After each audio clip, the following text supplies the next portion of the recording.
Global electric vehicle market में China 62% market share hold करता है। 2024 में चाइना के BYD ने टेस्ला को पीछे छोड़ दिया और वर्ल्ड का टॉप ईवी सेलर बन गया। और आपको पता है ये सब कैसे पॉसिबल हो पाया?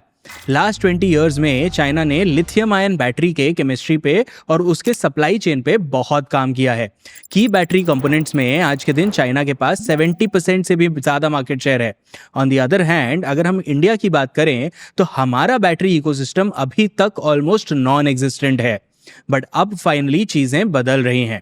इंडिया में भी इलेक्ट्रिक व्हीकल्स और रिन्यूएबल एनर्जी स्टोरेज के लिए बैटरी की डिमांड बढ़ रही है और इस डिमांड को अभी हम इंपोर्ट से फुलफिल कर रहे हैं। पिछले 5-6 सालों में हमारे lithium ion battery imports almost 3 गुना बढ़ गए हैं। बैटरी टेक अब इंडिया के लिए बहुत क्रिटिकल हो गया है। As a result JSW group, Reliance industries, Ola electric, even Ashok Leyland, हर कोई लिथियम आयन बैटरीज पे बेट ले रहा है। न्यूज़पेपर्स, मैगजीन्स, हर जगह आपको गीगा फैक्ट्रीज के न्यूज़ मिल जाएंगे कि कोई ना कोई कंपनी गीगा फैक्ट्री डाल रही है बैटरी बनाने की या इलेक्ट्रिक व्हीकल्स बनाने की। बट इस बैटरी इकोसिस्टम का सबसे क्रिटिकल एलिमेंट पता है क्या है? इन बैटरीज की केमिस्ट्री। अगर केमिस्ट्री क्रैक नहीं हुई तो हमारे गीगा फैक्ट्रीज भी कंपेटिटिव नहीं रह पाएंगे। तो सवाल ये है कि इंडिया अपने बैटरी वैल्यू चेन को कैसे स्ट्रेंथन कर रहा है और क्या हम वाकई ग्लोबल लेवल पे compete कर पाएंगे? दोस्तों, welcome back to markets by Zerodha. मैं हूं शांतनु जैन और हम हर सैटरडे किसी सेक्टर, कमोडिटी या कंपनी में डीप डाइव करते हैं। आज हम लिथियम आयन बैटरीज पे फोकस करेंगे। हमने आज के इस एनालिटिकल केस स्टडी वीडियो को 2 पार्ट्स में डिवाइड किया है। पार्ट 1 में हम लिथियम आयन बैटरीज का सप्लाई चेन और कॉस्ट ब्रेकडाउन समझेंगे। हम ये भी देखेंगे कि कौन सी स्पेशलिटी केमिकल कंपनी इस सप्लाई चेन में कहाँ पे फिट हो रही है एंड उनकी ग्रोथ स्ट्रैटेजीज क्या है। फिर पार्ट 2 में हम समझेंगे कि इंडिया के स्पेशलिटी केमिकल कंपनीज को इस नए सेक्टर में क्या क्या चैलेंजेस फेस करने पड़ सकते हैं। शुरू करते हैं।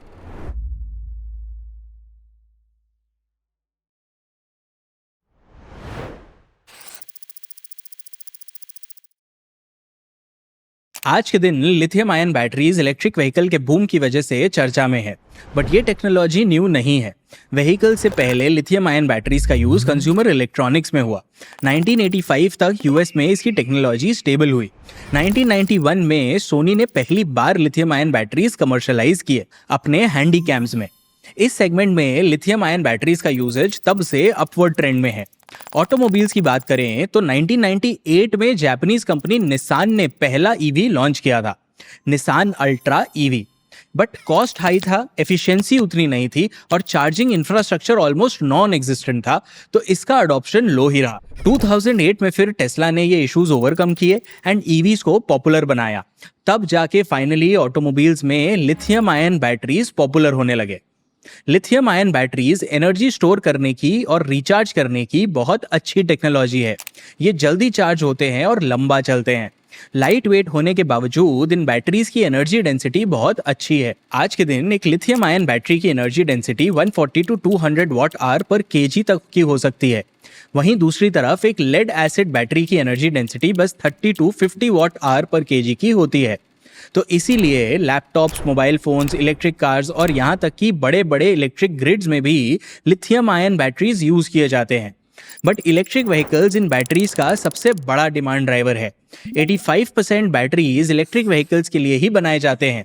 इसीलिए जब हम इन बैटरीज की बात करते हैं तो यूजुअली ईवीज के ही कॉन्टेक्स्ट में बात करते हैं। पर आखिर लिथियम आयन बैटरीज वर्क कैसे करते हैं? अगर आप ये प्रोसेस विजुअलाइज कर पाओगे तो आपको वैल्यू चेन भी इजीली समझ आ जाएगा। लिथियम आयन सेल्स के 4 मेजर पार्ट्स होते हैं। पहला, कैथोड, जो कि बैटरी का पॉजिटिव इलेक्ट्रोड होता है। दूसरा, एनोड, जो कि बैटरी का नेगेटिव इलेक्ट्रोड होता है। तीसरा, इलेक्ट्रोलाइट, जो लिथियम आयंस के मूवमेंट में हेल्प करता है। और चौथा, सेपरेटर, जो कि एनोड और कैथोड को सेपरेट करता है। जब बैटरी को चार्ज में लगाया जाता है तो लिथियम आयंस एनोड के साइड चले जाते हैं और इलेक्ट्रॉन्स एक्सटर्नल सर्किट से एनोड की तरफ मूव करते हैं। फिर जब बैटरी को यूज किया जाता है तब लिथियम आयंस कैथोड की तरफ चले जाते हैं और इलेक्ट्रॉन्स डिवाइस से फ्लो करके कैथोड की तरफ चले जाते हैं, जिससे इलेक्ट्रिक करंट प्रोड्यूस होता है। बेसिकली कैथोड, एनोड, इलेक्ट्रोलाइट और सेपरेटर को यूज करके एक सेल का स्ट्रक्चर बिल्ड किया जाता है। एक सेल का 2/3 कॉस्ट कैथोड, एनोड, इलेक्ट्रोड और सेपरेटर्स का ही होता है। इन सेल्स को बंडल करके मॉड्यूल बनाया जाता है और मॉड्यूल्स को बंडल करके पैक बनाया जाता है जो अल्टीमेटली आपके डिवाइसेस में लगता है। दोस्तों, लिथियम आयन सेल्स के इन सारे कंपोनेंट्स में रेयर अर्थ मिनरल्स एक बहुत एसेंशियल रोल प्ले करते हैं। लिथियम, कोबाल्ट, मैंगनीज, निकल, ग्रेफाइट, ये सब मिनरल्स माइन किए जाते हैं, फिर इन्हें रिफाइन किया जाता है। रिफाइंड मिनरल्स को यूज करके बैटरीज के लिए एक्टिव मिनरल्स बनाए जाते हैं। फिर इन एक्टिव मिनरल्स को यूज करके सेल मैन्युफैक्चर किया जाता है और उन्हें बंडल कर दिया जाता है। फिर जब बैटरी की लाइफ खत्म हो जाती है तब उन्हें रिसाइकल कर दिया जाता है। वैल्यू चेन में सबसे ज्यादा रेवेन्यू सेल मैन्युफैक्चरिंग स्टेज पे जनरेट होता है। पूरे वैल्यू चेन का around 30% Reliance, Tata अग्रताज, Exide, Amara Raja battery, ओला इलेक्ट्रिक, राजेश एक्सपोर्ट्स, महानगर गैस, ये सारी कंपनीज वैल्यू चेन के इस स्टेज पे गीगा फैक्ट्रीज डाल रही हैं। सेल मैन्युफैक्चरिंग के बाद एक्टिव मटेरियल्स मैन्युफैक्चर करने में सबसे ज्यादा रेवेन्यू जनरेशन का स्कोप है, पूरे वैल्यू चेन का अराउंड 27%। और ये सेगमेंट क्रिटिकल भी है। सेल के हर कंपोनेंट की केमिस्ट्री उसके परफॉर्मेंस को ड्राइव करती है। वर्ल्ड वाइड इसी सेगमेंट में असली मैजिक, असली इनोवेशन हो रहा है। और अब इंडिया की स्पेशलिटी केमिकल कंपनीज ने वैल्यू चेन के इस सेगमेंट में एंट्री ले ली है। तो चलो सेल के एक एक कंपोनेंट को डिटेल में डिस्कस करते हैं ताकि समझ आए कि कंपनीज उसमें क्या कर रही हैं। सबसे पहले कैथोड मटेरियल की बात करते हैं। ये बैटरी का सबसे एक्सपेंसिव कंपोनेंट है। पूरे बैटरी का अराउंड 35% कॉस्ट कैथोड मटेरियल्स का होता है। ये कंपोनेंट इतना क्रिटिकल है कि जिस केमिस्ट्री से ये कंपोनेंट बनता है, सेल का नाम उसी केमिस्ट्री पे रख दिया जाता है। NMC और LFP दो पॉपुलर कैथोड एक्टिव मटेरियल्स हैं। LFP में मेजरली लिथियम, आयरन और फॉस्फेट है और NMC में मेजरली निकल, मैंगनीज और कोबाल्ट ऑक्साइड होता है। इसमें भी लिथियम होता है बट वो मेन केमिस्ट्री का पार्ट नहीं है। LFP रिलेटिवली ज्यादा सेफ है, प्लस LFP NMC के कंपैरिजन में 30% चीपर भी है। फिर भी हिस्टोरिकली NMC ज्यादा पॉपुलर रहा है। 2020 में NMC कैथोड का शेयर 57% था और LFP का बस 25% था। एक्सपेंसिव होने के बावजूद EV मैन्युफैक्चरर्स NMC को प्रेफर करते आए हैं क्योंकि NMC की एनर्जी डेंसिटी LFP से ज्यादा है। हायर एनर्जी डेंसिटी व्हीकल्स को बेटर ड्राइविंग रेंज देती है, इसीलिए US, यूरोप की प्रीमियम कार्स NMC पे चलती हैं। बट अभी कुछ सालों में टेक्नोलॉजिकल प्रोग्रेस के कारण LFP पॉपुलैरिटी गेन करने लगा है। 2021 में चाइनीज OEM BYD ने LFP बैटरी पैक में कुछ ऐसे डिजाइन चेंजेस किए जिससे व्हीकल का ड्राइविंग रेंज इंप्रूव हो गया, that too at a lower cost. As a result globally made in China cars के सेल्स भी बढ़ गए। LFP का डिमांड बढ़ने लगा और NMC का कम होने लगा। 2024 में दोनों का डिमांड इक्वल हो गया और मैकेंजी के प्रोजेक्शन के हिसाब से फ्यूचर में LFP NMC को ओवरटेक भी कर सकता है। दुनिया का 70% कैथोड प्रोडक्शन चाइना में होता है और LFP केमिस्ट्री पे तो चाइना के पास नियर मोनोपोली है ही। वो वर्ल्ड का 97% LFP प्रोडक्शन कंट्रोल करता है। तो अब पूरे वर्ल्ड में धीरे धीरे LFP पे फोकस बढ़ाया जा रहा है। इंडिया की स्पेशलिटी कंपनीज भी अब कैथोड प्रोडक्शन के लिए तैयार है और वो भी मोस्टली LFP पे ही फोकस कर रहे हैं। हिमाद्री स्पेशलिटी केमिकल्स और Gujarat fluorochemicals LFP cathode active material बना रहे हैं। हिमाद्री स्पेशलिटी ने इसकी पूरी टेक्नोलॉजी इन हाउस डेवलप की है। कंपनी 5 से 6 सालों में 2 lakh metric ton per annum की कैपेसिटी बिल्ड करने की कोशिश कर रही है। फेज 1 में 40,000 मेट्रिक टन पर एनम की कैपेसिटी फाइनेंशियल ईयर 27 के 3rd क्वार्टर तक ऑपरेशनलाइज हो जाएगी। इस फेज में कंपनी ने 1125 करोड़ का केपेक्स किया है और ये पूरा अमाउंट इंटरनल अक्रूवल से फंड किया गया है। फेज 1 का रेवेन्यू पोटेंशियल 2500 से 2700 करोड़ के बीच है। फॉर कॉन्टेक्स्ट, आज के दिन हिमाद्री स्पेशलिटी का एनुअल रेवेन्यू अराउंड 4600 करोड़ का है। तो बेसिकली कैथोड एक्टिव मटेरियल्स में एंट्री कंपनी को आधे साल जितना रेवेन्यू जनरेट करके देगा इन फेज 1। और कंपनी बैकवर्ड इंटीग्रेशन में भी रिसर्च कर रही है। एक्टिव मटेरियल मैन्युफैक्चरिंग के पहले रिफाइनिंग का स्टेप आता है। हिमाद्री स्पेशलिटी के जुलाई 2025 के कॉन कॉल में कंपनी के मैनेजिंग डायरेक्टर अनुराग चौधरी ने बताया कि we are going for lithium carbonate in future on which research and development is going on in full scale now. Today, lithium is extracted from rock through a lynching process using acid. We are going to do it through carbon dioxide, which is a game changer in the world. It will be green lithium.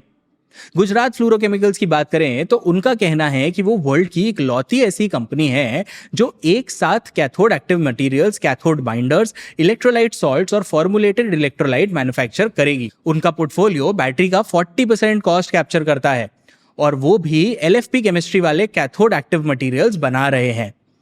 अब ये तो listed players हैं। Unlisted space में भी India में specifically battery chemistry पे focus करने वाली कंपनीज आ रही हैं। 2023 में LFP के सप्लाई चेन को बिल्ड करने के लिए हैदराबाद में ऑल्टमिन नाम की एक कंपनी सेटअप की गई। 2026 तक ऑल्टमिन 20,000 मेट्रिक टन पर एनम की कैपेसिटी बिल्ड करने का प्लान कर रहा है। कंपनी अपस्ट्रीम इंटीग्रेशन पे फोकस कर रही है। साउथ अमेरिका में भी उन्होंने माइनिंग और रिफाइनिंग पार्टनर्स ढूंढ लिए हैं। कैथोड के बाद बैटरी के इंपॉर्टेंट कंपोनेंट्स में एनोड एक्टिव मटेरियल्स आते हैं। पूरे बैटरी का around 10% cost anode active materials का होता है। एनोड का ग्लोबल प्रोडक्शन कैथोड के कंपैरिजन में और भी ज्यादा कॉन्सेंट्रेटेड है। फिलहाल वर्ल्ड के 85% एनोड्स चाइना में प्रोड्यूस होते हैं। इंडिया में एनोड मैन्युफैक्चरिंग ऑलमोस्ट ना के बराबर है। हम अभी सिर्फ लगभग 5 किलो टन एनोड प्रोड्यूस करते हैं और रिक्वायरमेंट 280 किलो टन से भी ज्यादा है।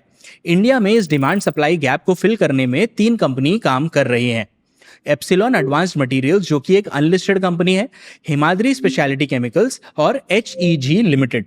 इनफैक्ट सबसे ज्यादा कैपेसिटी एप्सिलॉन ही बिल्ड कर रही है। देखो, एनोड्स 3 टाइप के होते हैं: natural graphite anodes, synthetic anodes और silicon based anodes. Silicon carbon anodes का प्रोसेसिंग कॉम्प्लेक्स होता है, इसलिए वो सबसे ज्यादा एक्सपेंसिव होते हैं, लेकिन उसकी एनर्जी डेंसिटी और चार्जिंग स्पीड भी सबसे बेस्ट है। सिलिकॉन कार्बन एनोड्स का बस एक ड्रॉबैक है, उनका जो लाइफ साइकिल है वो सबसे छोटा है। तो इस ट्रेड ऑफ के कारण हर टाइप के एनोड्स का मार्केट में डिमांड है।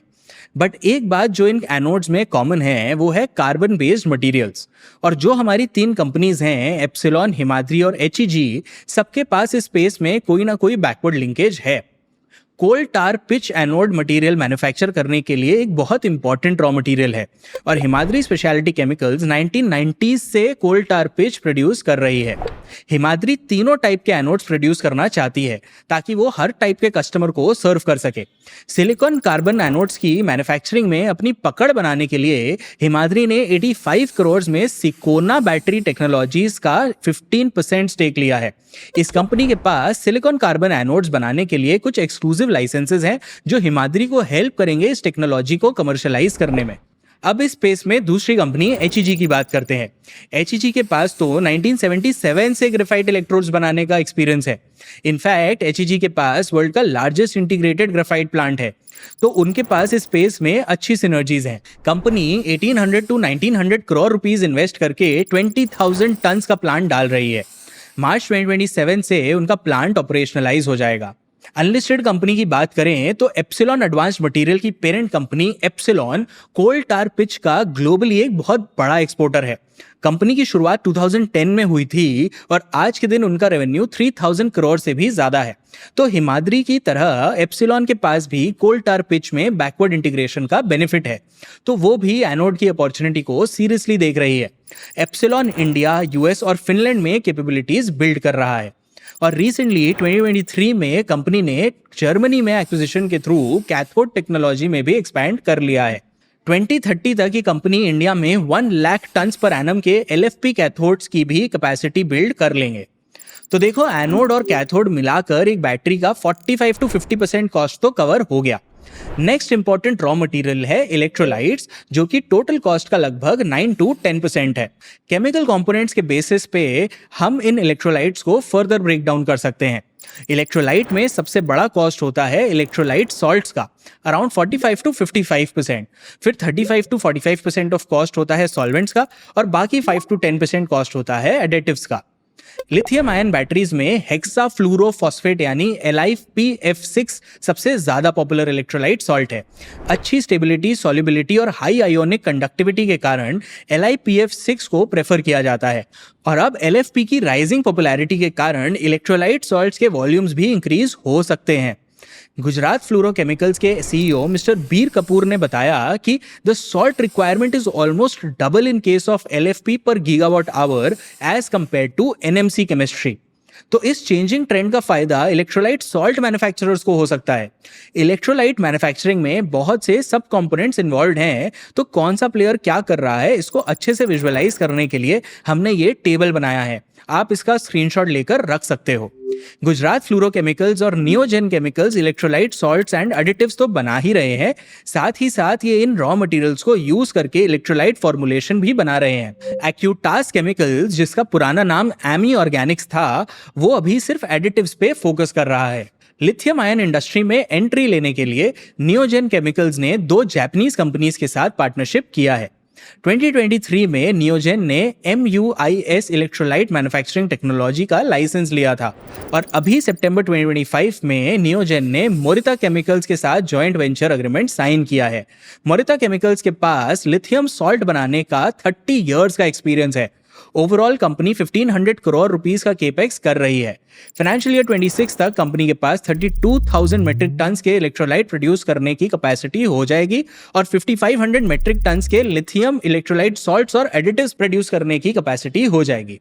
फुल कैपेसिटी पे कंपनी का इस सेगमेंट से revenue potential around 2500 to 2950 crore का है। फॉर कॉन्टेक्स्ट, आज के दिन नियोजेन का रेवेन्यू 778 करोड़ का है। तो बेसिकली कंपनी FY26 तक 380% रेवेन्यू ग्रोथ एक्सपेक्ट कर रही है। इससे वो इलेक्ट्रोलाइट सॉल्ट्स में globally around 5 to 10% market share command कर पाएगी।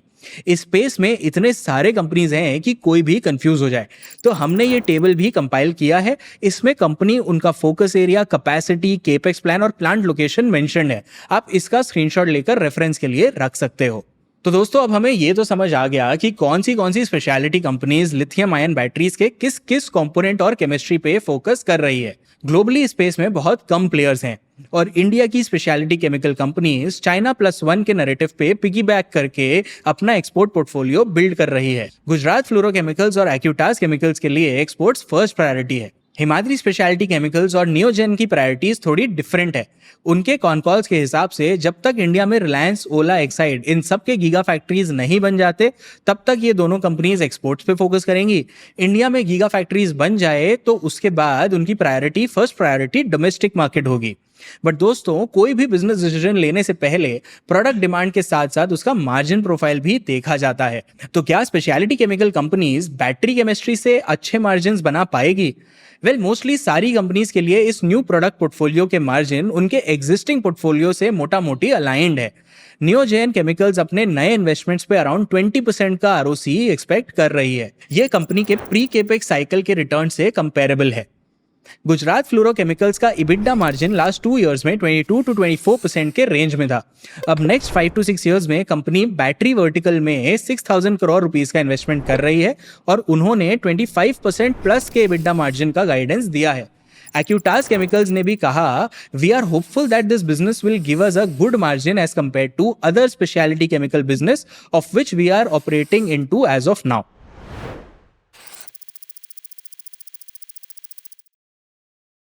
बट दोस्तों, अगर ये बिजनेस इतना आसान होता तो अभी बहुत सारे कंपनीज इसमें ऑलरेडी एंटर कर चुके होते। लिथियम आयन बिजनेस में जितनी अपॉर्चुनिटीज है, उतने चैलेंजेस भी हैं। सबसे पहली और सबसे बड़ी दिक्कत यह है कि बैटरी ग्रेड केमिकल्स के रॉ मटेरियल्स जैसे लिथियम, कोबाल्ट, निकल और फॉस्फेट, ये सब हमें इंपोर्ट करने पड़ते हैं। NMC कंपोजिशन हो या LFP कंपोजिशन, दोनों के लिए हमारी हाई डिपेंडेंसी है इंपोर्ट्स पे।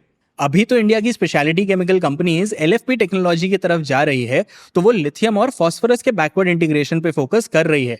बट फ्यूचर में अगर NMC या कोई और कंपोजिशन ज्यादा डेवलप हो जाती है और डिमांड वहां शिफ्ट हो जाता है, तो वो कंपनी के लिए एक बड़ा सेटबैक हो सकता है।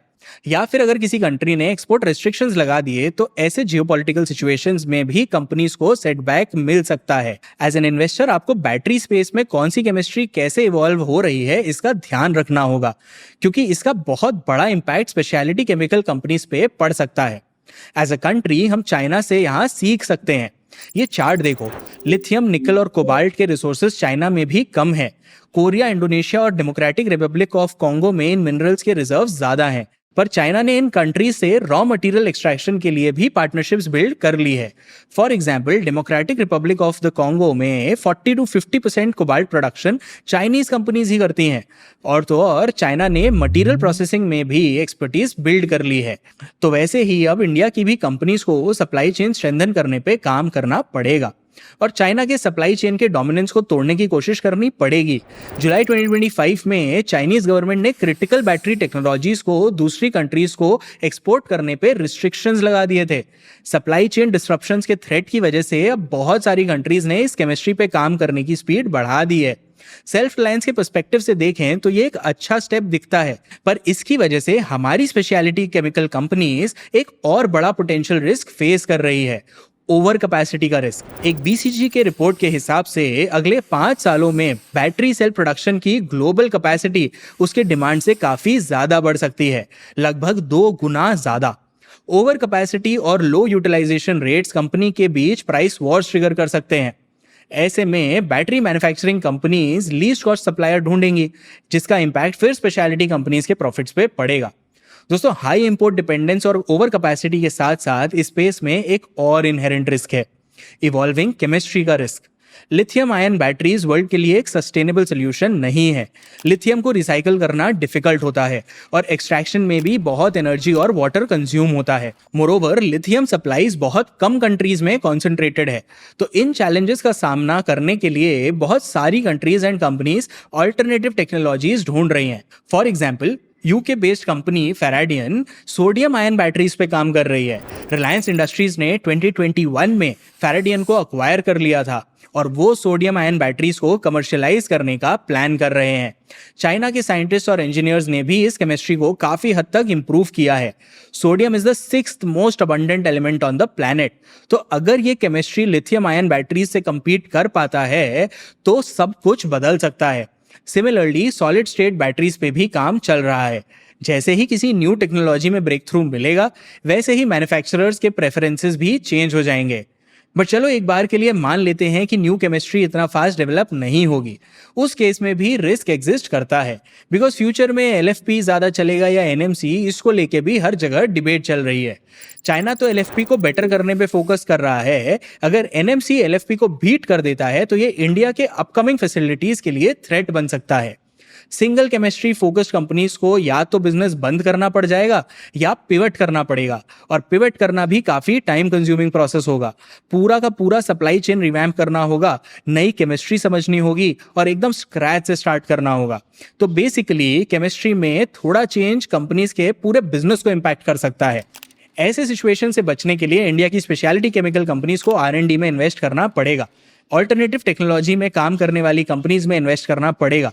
एज अ कंट्री अब हम सिर्फ मैन्युफैक्चरिंग पे फोकस नहीं कर सकते, हमें इनोवेशन पे भी काम करना पड़ेगा। हमें चाइना से सीखना होगा ये स्पेस कैसे इवॉल्व होता है, कौन इवेंचुअली डोमिनेट करता है, ये ट्रैक करने में आगे 2-3 ईयर्स काफी मजा आएगा।